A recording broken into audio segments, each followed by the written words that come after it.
राधे राधे। ये तो आप सबको ही पता है कि हम लोगों को अक्सर हमारे दादा दादी, नाना या नानी देवताओं के बारे में बताते हैं और वो लोग यह भी कहते हैं कि आज भी देवी देवता जीवित हैं, यानी कि इस कलयुग में भी देवी देवता जीवित हैं, जो कि अक्सर काफ़ी लोग झूठ और अंधविश्वास मान लेते हैं। लेकिन कुछ देवी देवता ऐसे भी हैं जिनके जिंदा होने का सबूत आज भी पाया जाता है। वैज्ञानिकों के हाथ इस बार कुछ ऐसे सबूत और निशान मिले हैं जिनसे ये बिल्कुल साफ साबित हो जाता है कि वास्तव में अभी भी धरती पर एक देवता है जो जीवित है। आपको हम यह बता दें कि यहाँ हम किसी और देवता की नहीं बल्कि हनुमान जी की बात कर रहे हैं। जी हाँ, वैज्ञानिकों ने भी अब इस बात को मान लिया है कि हनुमान जी वास्तव में अब तक जीवित हैं। लेकिन फिर भी कुछ लोगों का यह मानना है कि यह केवल एक अंधविश्वास और अफवाह है। अब तो वैज्ञानिकों ने भी हनुमान जी को जिंदा मान लिया है, लेकिन उन लोगों के विश्वास न करने का कोई सवाल ही पैदा नहीं होता। हमारा भारत, जिसे धर्म, भक्ति और साधना का देश कहा जाता है और जहाँ हमारे देश में पूजा पाठ और धार्मिक स्थलों और पूजा के लिए मंदिरों का काफ़ी महत्व होता है, वहीं भारत के लोगों को शुरू से ही मंदिरों और भगवानों में बहुत आस्था और गहरी श्रद्धा रही है। ऐसे में हनुमान जी के जीवित होने की बात पर यकीन करना सबके लिए आसान है और इसको न मानना बहुत बड़ी गलती हो सकती है। वो कहते हैं ना कि भक्त यदि भगवान को सच्चे दिल से पुकारे तो भगवान नंगे पांव दौड़े चले आते हैं। अपने भक्त की पुकार सुनकर भगवान दर्शन दे ही देते हैं। आपको बता दें कि इससे पहले भगवान शिव जी के धरती पर प्रकट होने की बात सामने आई थी, लेकिन वैज्ञानिकों ने इसे महज एक इत्तेफाक बताकर इस बात को वहीं खत्म कर दिया था। लेकिन इस बार वैज्ञानिकों ने खुद ही हनुमान जी के जीवित होने और उनके धरती पर होने की बात को स्वीकार किया है। इस बात को हम में से कोई भी अफवाह, अंधविश्वास या झुठला नहीं सकता है कि हनुमान जी सच में इस धरती पर मौजूद हैं। हिंदू धर्म में मंदिरों के साथ कई देवी देवताओं के रहस्य जुड़े हुए हैं और ये रहस्य भी उन्हीं में से एक है। यह भी कारण है कि जिससे लोग आज भी हनुमान जी के जीवित होने की बात पर यकीन नहीं कर पा रहे हैं और इसे एक अंधविश्वास बता रहे हैं। लेकिन इस संदर्भ में हम तो यही कहेंगे कि कुछ देवी और देवी देवता ऐसे हैं जिनका वास्तव में अस्तित्व है या नहीं है, इस पर हम सवाल नहीं उठा सकते।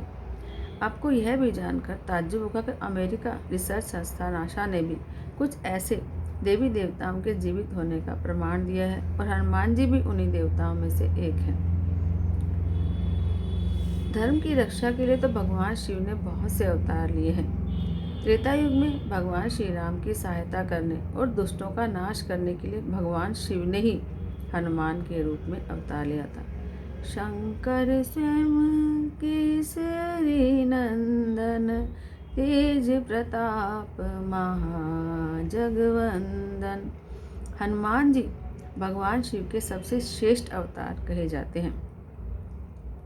रामायण हो या फिर महाभारत, दोनों में कई जगह पर हनुमान जी के अवतार का जिक्र किया गया है।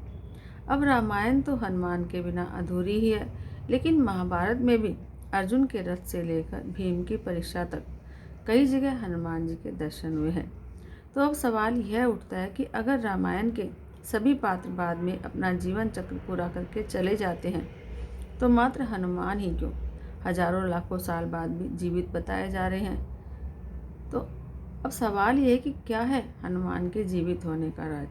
तो आज आपको सबसे पहले हनुमान के जीवित होने का राज बताते हैं, कि उसके बाद आपको बताएंगे कि कैसे हनुमान जी भी माता सीता के पास अपनी जीवन लीला समाप्त करवाने गए थे। हनुमान जी के जीवित होने के राज वाल्मीकि रामायण के अनुसार इस प्रकार से आते कि लंका में बहुत ढूंढने के बाद भी जब माता सीता का पता नहीं चला, तो हनुमान जी उन्हें मृत समझ बैठे। लेकिन फिर उन्हें भगवान श्री राम का स्मरण हुआ और उन्होंने पुनः पूरी शक्ति से सीता जी की खोज आरंभ की और अशोक वाटिका में सीता जी को खोज निकाला। सीता जी ने हनुमान जी को उस समय अमरता का वरदान दिया था, इसलिए हनुमान हर युग में भगवान श्री राम के भक्तों की रक्षा करते हैं। अजर अमर कहती है ना माता सीता। माता सीता सुंदरकांड में खुद ही कहती हैं कि तुम अजर अमर रहो और भगवान श्री राम तुम पर अपना स्नेह बनाए रखें, अपनी कृपा बनाए रखें। और हनुमान चालीसा की भी एक चौपाई में लिखा है, अष्ट सिद्धि नव निधि के दाता, असबर दीन जानकी माता। यानी कि हनुमान को माता सीता ने ऐसा वरदान दिया जिससे हनुमान जी किसी को भी 8 सिद्धियां और 9 निधियां प्रदान कर सकते हैं। प्रसंग उस समय का जब श्री राम ने अपनी मृत्यु की घोषणा की। आपको शायद इस बात का ज्ञान न हो कि भगवान श्री राम ने अपने जीवित समय ही यह बता दिया था कि वह कब धरती के सफर को पूरा कर अब स्वर्गलोक में विराजमान होंगे।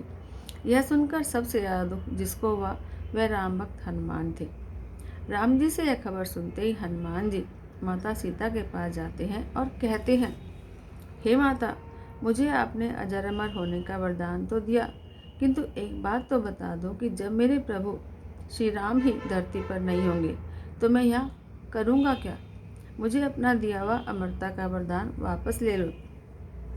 हनुमान जी माता सीता के सामने जिद पर अड़ जाते हैं और तब माता सीता ध्यान करके राम को यहाँ आने के लिए बोलती हैं और कुछ ही देर में भगवान राम वहाँ प्रकट होते हैं और हनुमान जी को गले लगाते हुए बोलते हैं, हनुमान, मुझे पता था कि तुम सीता के पास जाकर यही बोलोगे। देखो हनुमान, धरती पर आने वाला हर प्राणी, चाहे वह संत हो या देवता, कोई भी अमर नहीं है।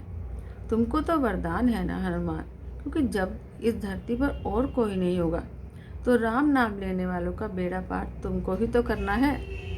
और एक समय ऐसा आएगा जब धरती पर कोई देव अवतार नहीं होगा, पापी लोगों की संख्या अधिक होगी, तब राम के भक्तों का उद्धार मेरा हनुमान ही तो करेगा।